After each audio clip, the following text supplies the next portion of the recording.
Hi, my name is Kiara Dunn. I'm a senior at UH Manoa, pursuing my bachelor's degree in computer science. But not too long ago, I received my associate's degree in information technology. Um, I chose this project because I love creating things and seeing a final product, which would be the web app in this case. I also wanted to learn more about how stream heights and tides can affect flooding on the island while also helping others out.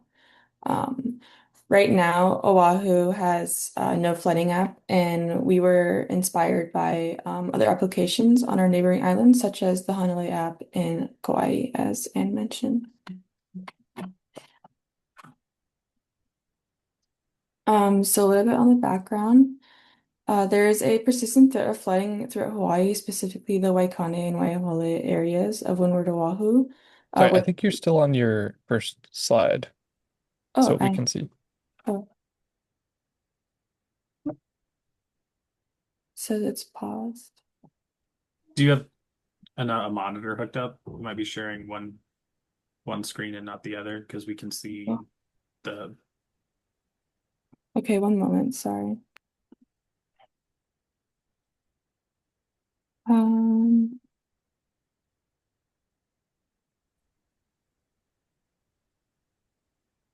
Let me see this. Okay, cool. Thank you so much. So as I was saying, there's a persistent threat of flooding in Hawaii, specifically the Waikane and Waihole area, which presents challenges to the community, such as road closures, property damage, and agricultural losses, as seen in the winter flood we had here in 2011, where we had 5 to 10 inches of rain in 3 hours. And as Anna was saying, Hawaii weathering systems don't really provide specific information needed for accurate rainfall and flooding predictions. Um, and they are easy to access, but like Anne was saying again, this data is often difficult to understand. So this leads me to my research question, which is what are effective methods for designing a user-friendly web application? Sorry, I'm still seeing the background slide. Hmm, I think when you switch to slideshow mode, it's not advancing it for us. that's so strange. Can you try the drop-down menu by the slideshow button? Yes. Um, Escape this. Okay, can you try maybe presenter view? Yes. Or how's that? Yeah, can you guys see it? Yep. I can see it. Yeah. Okay, great.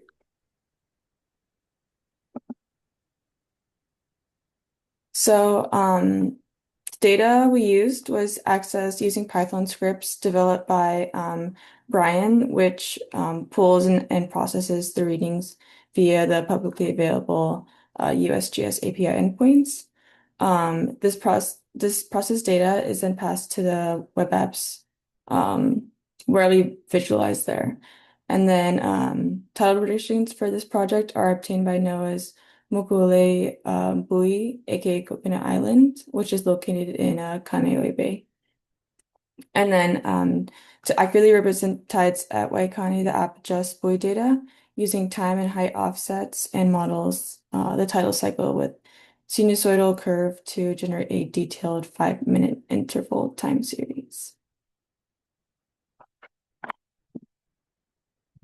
So a little bit about the data. From the data collected, we can now categorize flood impact levels. For the stream, we have none, which is below threshold with no flooding expected. Then we have minor at or just above threshold, which with localized flooding possible. And then we have major, which is well above threshold with widespread flooding likely. The tidal data is sourced from NOAA tide stations with flood categories ranging from none, below typical high tide, to minor, higher than normal levels that may contribute to flooding in low-lying areas. And then lastly, major, which are extremely high tides that can significantly worsen stream flooding, especially during storms.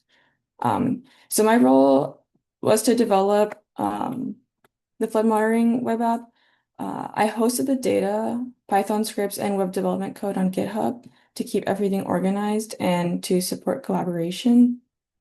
I use VS Code as my main development environment, aka IDE, to write and test code. I originally started building the front end using React and then integrated the D3.js visualizations, for the code for that provided by my partner Anne. And then these charts display the live data.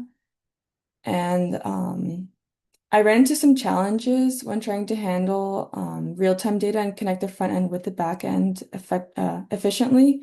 So we switched to Next.js, which is built on top of React but adds extra features.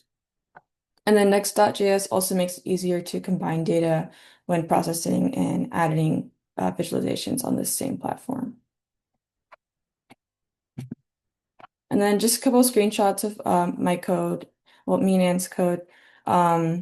First pick is front end, so the global layout for the web app, like the headers and footers. And then the second pick is the back end, which renders the graphs for stream height, tide levels, etc. And then the last picture is data visualizations, which run server-side logic, fetch data, and serve it to the front end via API routes.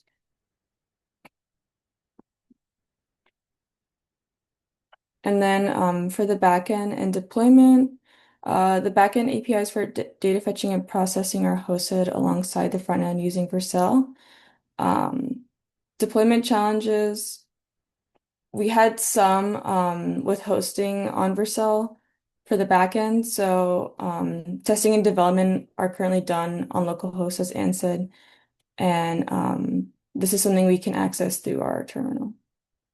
And then my team right now, we're considering switching to Render for unified front end and backend hosting in the same environment, which supports live data needs as well. And then for the front end, just a little bit about that. That just shows like charts of the water levels, and flood alerts, buttons users click. And then the back end is just for like data, calculates flood risk, and then sends information to display on the charts. And then for the languages used in packages, the language that I use are TypeScript for type-safe front-end and back-end code, CSS for styling and responsive design on the web app, JavaScript for D3 visualizations and dynamic behaviors on graphs, and then lastly, HTML for overall page structure. And then just quickly, the packages, D3, Axios, React, Rotterdam for navigation between apps and pages, Express, .env, Fast API, and Tailwind CSS.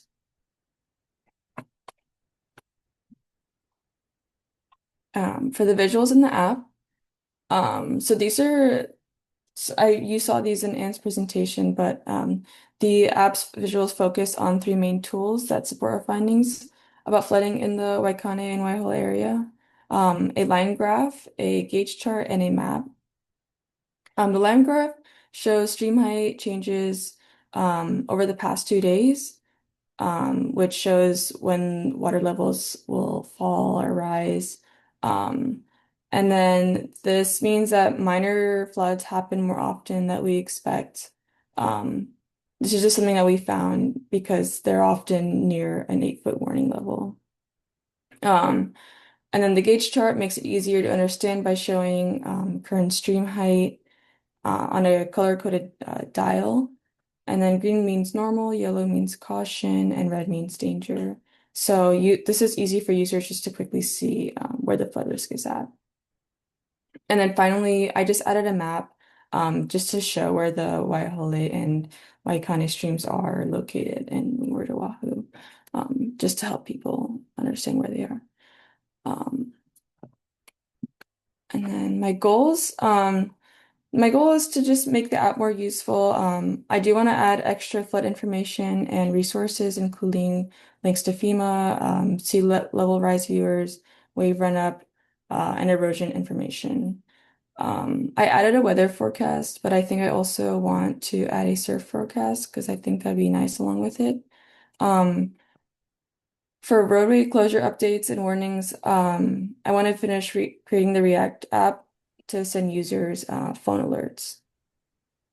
And then in the future, I hope to expand the app as well to other flood-prone areas like other windward watersheds and address wave run-up or high tide issues like we see along Kamehameha Highway. And then future web development, for technical improvements, my team and I will try to fix the backend issues and possibly purchase a render professional package. Um, and then also finish deploying the website onto its domain and not having it just on localhost. Um, and then my teammate Ann and Brian actually went to have a meeting this morning with some potential web app users on the Windward side. So I'll be applying that feedback from the community and updating the website's style accordingly. And then just some acknowledgements. I do really want to thank Anne, Brian, and Chris for all the help. Dr. Alex Stokes for all your mentorship. Sean Cleveland for giving us the opportunity to hop on this project. All the mentors, and then also this cohort. It's been really nice working alongside all of you. And yeah, thank you so much for listening. Awesome. Thank you very much. It's a great project, and I love the interfaces you're making. Does anyone have any questions?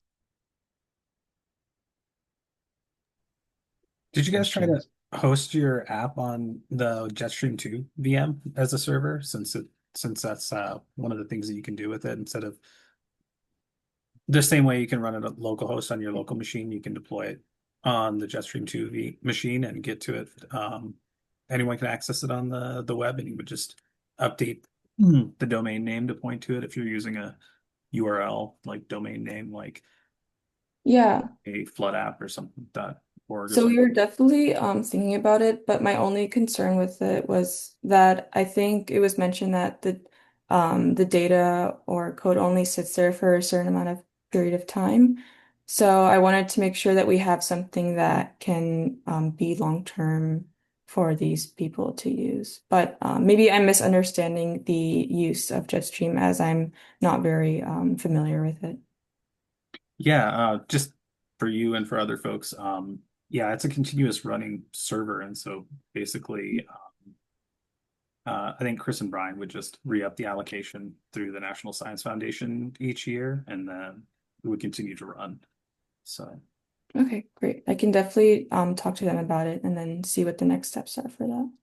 Thank you. mhm.